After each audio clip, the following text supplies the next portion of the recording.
Oh my gosh, stop recording real quick. Biggest child labor. And I got all of my information on child labor from the CDC. So I found that Black and American Indian and Alaska Native women are 2 to 3 times more likely to die from pregnancy related causes than white women. It has also been found that in medical school and textbooks teach that Black women do not experience pain in the ways that white people do. Pregnancy related deaths per 100,000 live births for Black and American Indian and Alaskan Native women older than 30 was 4 to 5 times higher as it is for white women, even in states with the lowest PRMRs. The worst part of it all is that the number has gradually increased when you would think that it would be a downward trend because we have so much technology to combat that now. In Atlanta, Georgia. She created one of the biggest dances worldwide, but no one gave her credit. It's known as the Renegade Dance. Jalea Dance's style includes traditional hip hop, ballet, lyrical, jazz, tumbling, and tap. She built a career online by watching viral videos with friends and creating original choreography, which led to Jalea making the Renegade Dance.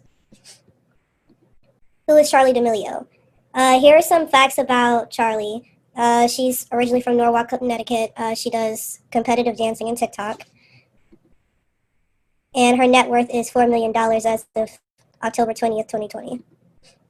She's important because she got famous for the Renegade and stole Jalea's intended audience and received all of the rewards and recognition that were not for her.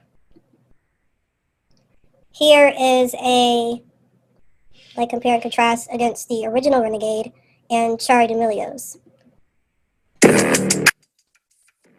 Wait. Go. Got one. Go. Go. Cash on me. I got hit the lottery.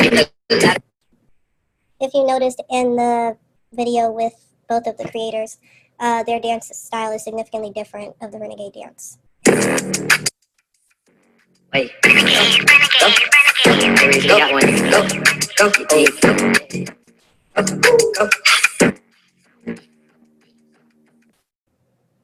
The dance styles are originated from. Here are some compare and contrast facts about the two. Jalea is 14 years old, has a net worth of $100,000, currently has 2.6 million followers on TikTok. Some fun facts about her. Her dance was featured on Fortnite. She performed during the NBA All-Star Game, and it's important to note that she didn't even perform the dance alone. She also performed it with Charli. And she was also featured in the new Scooby-Doo movie. Charli is 16, has a net worth of $4 million. And when we were researching, it was 94.2, but as of right now, she has 98 million followers on TikTok. She was an animation voice on Stardog and Turbo Cat. She also was featured on the Disney Sing-Along. And she has many ambassador deals from becoming popular from the Renegade Dance.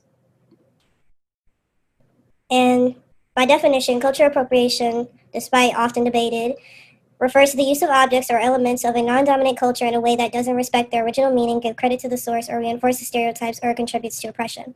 For prime example, locks on Black women being demonized for being ghetto, thuggish, and etc., while on white people, they're labeled with positive things such as high fashion and hippies.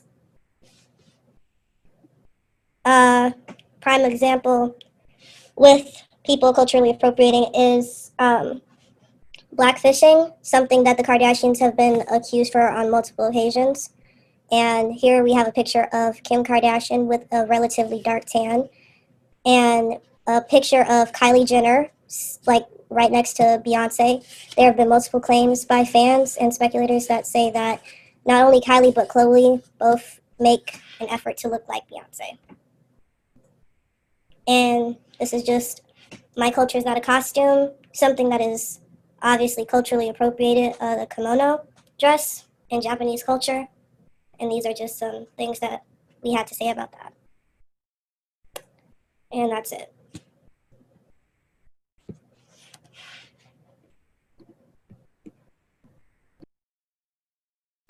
All right, y'all. Hold on, I gotta pee. I'm so sorry. Okay, I just have a quick question before I go into this. On a scale of like 1 to 10, how oppressed do you think Black women do y'all think I guess Black women are by cultural appropriation? 10. And Very much. Okay, yeah, I agree. I found the article to like support the ideas that we all think, so it isn't really like biased since we are all Black and women at that. It states that cultural appropriation is a form of oppression used to exert dominance over Black women, and that much I agree.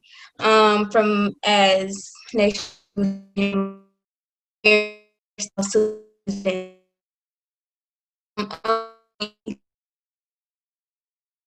appropriation becomes apparent when things considered like our natural curly hair, like whatnot, is considered and unacceptable on Black women. As Nation was saying, as if like whites will have not curls, dreads or whatnot, it'll be like polished type stuff. And then we also see that Black women try to resist the stereotypes by using it as saying like it's a self-definition and their self-evaluation. That it is. The culture is allowed to be expressed and defined, their identities and independence, because like what they say is negative appropriation is particularly destructive.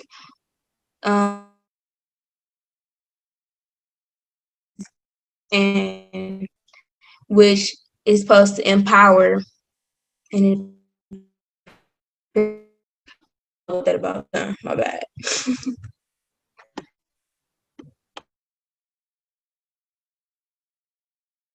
I like how she was saying the stereotypes between white women and Black. Video that I'm about to play is Amanda Steele at the BET Awards explaining Black Girl Magic. So let's watch the video.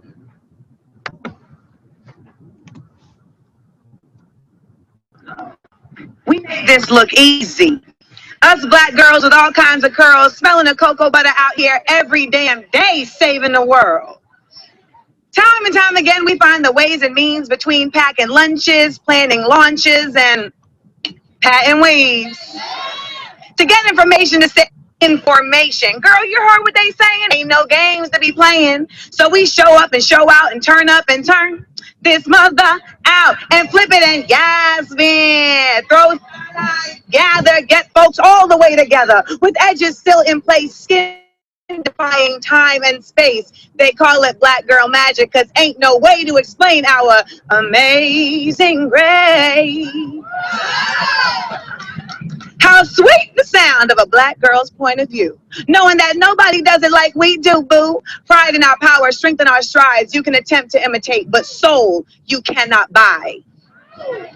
We work twice as hard and must be twice as perfect. Purveyors of potent truths we deliver in small doses, because folks is shook when she's moving. Oh no, it's another angry Black woman.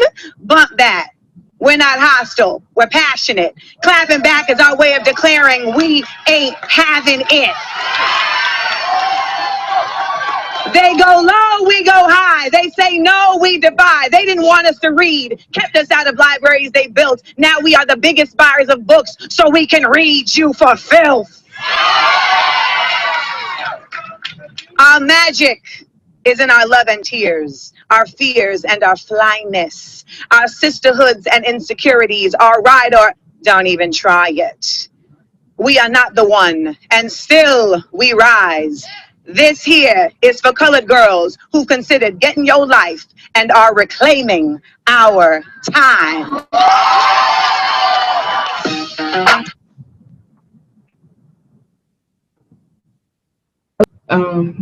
She was Think that if a Black woman is explaining something and she has a little tone in her voice, that she's angry about it. She's not angry, she's passionate.